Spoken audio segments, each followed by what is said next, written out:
We're going to define a polar coordinate system in this video.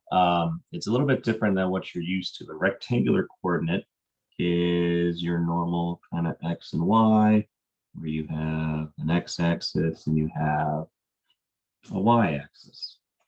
So that's probably what everybody's familiar with. But a polar coordinate system, there is kind of a relationship between this and what we're going to do for a polar coordinate system. So here's kind of the idea.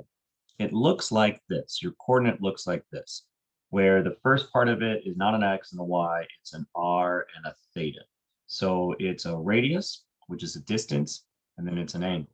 So if you look at this example, 3 comma 45 means you are out a distance of 3, and then you rotate up 45 degrees. Okay, so the idea on this is that your coordinate system is now made up of kind of circles. And those circles would be representing distances out.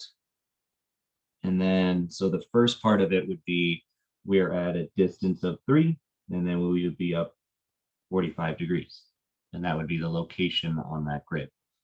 Okay, so that's the idea of a polar coordinate. It's not an X and a Y. An X and a Y is a horizontal and then a vertical distance. Horizontal, so we go out and we go up or down, whatever. Let's put horizontal, then vertical, where this is a distance out and then an angle rotated around. All right, so that's kind of the idea of it, that this 3 is going to refer to a magnitude, to length, distance, and then this is a direction. Right, so it has a vector, components of a vector. Okay, and then when we do rotate, remember that we are rotating in this direction if your theta is positive, and then we'll be rotating in this direction if your theta, your direction, your angle is negative. Okay, so in other videos, we'll talk about how to kind of convert between an X and Y and a polar. So this is what our polar coordinate looks like.